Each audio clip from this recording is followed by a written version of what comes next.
मैं एक प्ले देखने गया हुआ था। वहां पर मुझे एक लेडी ने अपने हाथ से इशारा करते हुए अपने पास बुलाया। इंटरवल के टाइम पे मैं उसके पास गया और उसके साइड में ही बैठ गया। मैं बहुत सालों के बाद उस लेडी से मिल रहा था। वहां पर किसी और ने भी उस लेडी को उसके नाम से पुकारा था और तब जाकर मुझे याद आया कि ये लेडी कौन है। वो मुझसे मिलकर बहुत खुश हुई। उस लेडी ने मुझसे कहा, हम कितने सालों बाद मिले हैं, हमारी एज भी हो गई है। क्या तुम्हें याद है जब हम पहली बार मिले थे तब तुमने मुझे लंच के लिए पूछा था। मुझे वो टाइम अच्छे से याद था। ये 20 साल पुरानी बात थी। उस टाइम मैं पेरिस में रह रहा था। मैंने सिमेट्री के पास एक छोटा सा अपार्टमेंट रेंट पे लिया हुआ था। मैं राइटर था और बस इतने ही पैसे कमा पाता था जिससे महीने का गुजारा कर सकूं। उस लेडी ने मेरी लिखी हुई बुक पढ़ी थी और फिर उस बुक के बारे में मुझे लेटर भी लिखा था। मैंने उस लेटर का थैंक यू रिप्लाई किया था और फिर उस लेडी ने मुझे एक और लेटर लिखा था ये कहते हुए कि वो पेरिस से होकर गुजर रही है और वो मुझसे मिलना चाहती है। उसने मुझसे पूछा था कि क्या तुम मुझे फोयट में लंच पे लेकर जा सकते हो। फोयट एक रेस्टोरेंट था जहाँ पर फ्रेंच सीनेटर्स भी खाना खाने जाया करते थे। ये रेस्टोरेंट बहुत एक्सपेंसिव था और मैंने खुद वहाँ जाने का कभी नहीं सोचा था।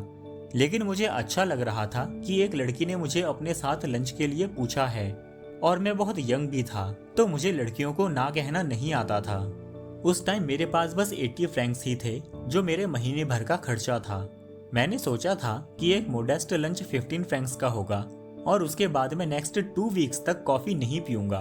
तब मेरे महीने का बजट खराब नहीं होगा। मैंने उस लेडी के लेटर का रिप्लाई कर दिया कि मैं तुम्हें थर्सडे को लंच पे फोयट लेकर जा रहा हूँ। जब वो मुझे रेस्टोरेंट में मिली तो मैंने देखा कि वो लेडी उतनी भी यंग नहीं है जितना मैंने उन्हें एक्सपेक्ट किया था। हर appearance was imposing rather than attractive. उस लेडी की एज 40 साल थी। जब वो मुझसे मिली थी तब उन्होंने बहुत बड़ी स्माइल के साथ मुझसे बात की थी। वो बहुत ज्यादा टॉकेटिव नेचर की थी और क्योंकि वो मेरे बारे में भी बात कर रही थी इसलिए मैं अटेंटिवली उसकी बात सुन रहा था। रेस्टोरेंट में जब मैंने डिशेस के प्राइसेस देखे तो मैं चौंक गया। जितना मैंने सोचा था ये प्राइसेस उससे बहुत ज्यादा थे। लेकिन उसने कहा, मैं लंच में सिर्फ एक ही डिश खाती हूँ। लोग आजकल बहुत ज्यादा खाने लगे हैं। मैं बस एक छोटी सी फिश ही खाऊंगी। क्या इनके पास सैल्मन फिश होगी? ये सैल्मन फिश का सीजन नहीं था और ये फिश मेन्यू में भी नहीं लिखी हुई थी। लेकिन जब मैंने वेटर से पूछा कि क्या तुम्हारे पास सैल्मन फिश है तो उसने कहा कि हाँ, अभी एक सैल्मन फिश किचन में आई है। मैंने वो फिश अपनी गेस्ट के लिए ऑर्डर कर दी। वेटर ने पूछा, जब तक सैल्मन फिश कुक हो रही है तब तक क्या मैं आपको कुछ और लाकर दे सकता हूँ? मेरी गेस्ट ने कहा, नहीं, मैं लंच में सिर्फ एक ही चीज खाती हूँ। Unless you have a little caviar, I never mind caviar. ये सुनकर मैं थोड़ा सा डर गया। मुझे पता था कि मैं कैवियार अफोर्ड नहीं कर सकता हूँ, लेकिन ये बात मैं उसे नहीं बता सकता था। मैंने अपने लिए मेन्यू में लिखी हुई सबसे सस्ती डिश ऑर्डर कर दी, मटन चॉप। इस पे वो बोली, आई थिंक मीट खाना सही डिसीजन नहीं होगा। ये बहुत हैवी होता है और तुम काम नहीं कर पाओगे। मैं तो ज्यादा नहीं खाती हूँ। जब ड्रिंक्स ऑर्डर करने की बारी आई तो वो बोली, मैं लंच के साथ ड्रिंक नहीं लेती हूँ। मैंने कहा, मैं भी नहीं लेता हूँ। फिर उसने कहा, एक्सेप्ट वाइट वाइन। ये फ्रेंच वाइन्स बहुत लाइट हैं और डाइजेशन के लिए अच्छी हैं। उसने अपने लिए शैंपेन ऑर्डर कर दी ये कहते हुए कि उसके डॉक्टर उसे कुछ और ड्रिंक नहीं करने देते हैं। मैंने भी कह दिया कि डॉक्टर ने मुझे ड्रिंक करने से मना किया है और मैंने पीने के लिए बस पानी ऑर्डर कर दिया। उसने कैवियार और सैल्मन फिश खाई और वो आर्ट एंड लिटरेचर की बातें करती रही। लेकिन मैं ये सोचता रहा कि बिल कितना आएगा। जब मेरा मटन चॉप आया तो वो मुझे कहने लगी, तुम्हें हैवी लंच करने की आदत है, लेकिन ये एक मिस्टेक है। तुम मेरा एग्जाम्पल फॉलो करते हुए सिर्फ एक ही चीज क्यों नहीं खाते हो? आई एम श्योर तुम्हें बहुत अच्छा लगेगा। मैंने कहा, मैं एक ही चीज खा रहा हूँ। इसके बाद वेटर बिल लेकर आया, लेकिन उसने अपने हाथ से इशारा करते हुए उस वेटर को वहां से जाने को कह दिया। फिर वो बोली, मैं तो लंच में कुछ खाती ही नहीं हूँ, मैं बस एक ही बाइट लेती हूँ और वो भी इसीलिए ताकि मुझे कॉन्वर्सेशन के लिए एक्सक्यूज मिल सके। मैं ज्यादा खा ही नहीं सकती हूँ, लेकिन अगर एस्पैरागस हो तो मैं खा लेती हूँ। पेरिस से बिना एस्पैरागस खाए चले जाना मुझे अच्छा नहीं लगेगा। मैं फिर से डर गया। मुझे पता था एस्पैरागस बहुत एक्सपेंसिव होते हैं। मैंने वेटर को बुलाकर उससे पूछा कि मैडम पूछ रही है कि क्या आपके पास एस्पैरागस हैं। मैं चाहता था कि वेटर मना कर दें, लेकिन उसने कहा कि उनके पास फ्रेश एंड लार्ज एस्पैरागस हैं। मेरी गेस्ट ने कहा, मुझे भूख तो नहीं है, लेकिन अगर तुम इंसिस्ट करोगे तो मैं कुछ एस्पैरागस खा लूंगी। तब मैंने बस उसके लिए एस्पैरागस ऑर्डर कर दिए, अपने लिए नहीं। उसने कहा, मैं कुछ लोगों को जानती हूँ जिन्हें एस्पैरागस पसंद नहीं है। तुमने मीट खाकर अपने माउथ के पैलेट खराब कर लिए हैं। हम एस्पैरागस के रेडी होने का वेट करने लगे। अब मुझे इस बात की चिंता नहीं हो रही थी कि इस रेस्टोरेंट का बिल पे करने के बाद क्या मेरे पास इतने पैसे बच जाएंगे कि मैं ये महीना काट सकूं, बल्कि अब तो मुझे इस बात की चिंता हो रही थी कि क्या मेरे पास इतने पैसे हैं कि मैं आज का बिल पूरा पे कर सकूं। ये मेरे लिए बहुत इंसल्टिंग होगा कि मेरे पास 10 फ्रैंक्स कम पड़ जाएं और वो मुझे अपनी गेस्ट से मांगने पड़े।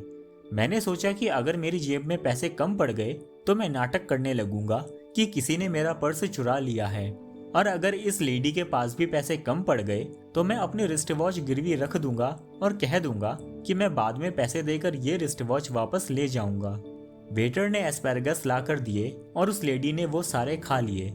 जब मैंने उससे कॉफी के लिए पूछा तो उसने कहा, yes, just an ice cream and coffee. मैं भी अब ज्यादा नहीं सोच रहा था तो मैंने भी अपने लिए एक कॉफी ऑर्डर कर दी। फिर वो आइसक्रीम खाते हुए बोली, पता है मेरा क्या मानना है? मेरा मानना है कि हमें खाने के टेबल से तभी उठ जाना चाहिए जब हमें लगे कि अभी हम थोड़ा और खा सकते हैं।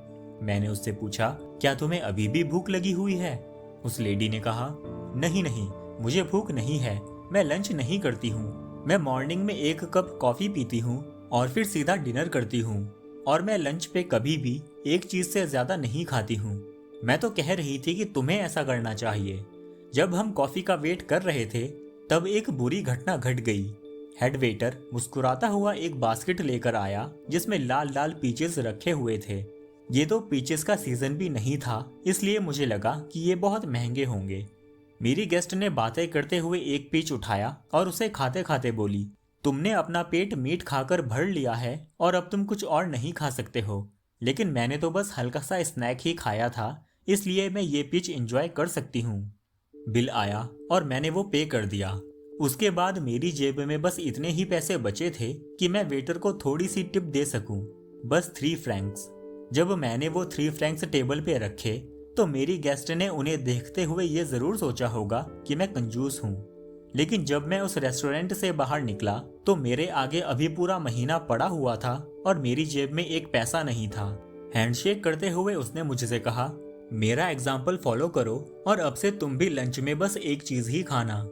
मैंने कहा, मैं इससे भी ज्यादा अच्छा करूंगा, मैं आज डिनर ही नहीं करूंगा। उसने जवाब दिया, तुम बहुत मजाकिया हो, और फिर वो कैब में बैठकर चली गई। लेकिन मुझे मेरा रिवेंज मिल ही गया जब आज 20 साल बाद मैं उससे मिला।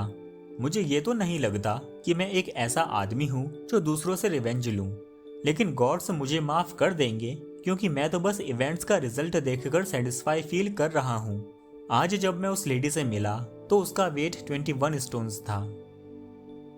आई होप ये स्टोरी आपको अच्छी लगी होगी। Thank you for watching and thank you for subscribing.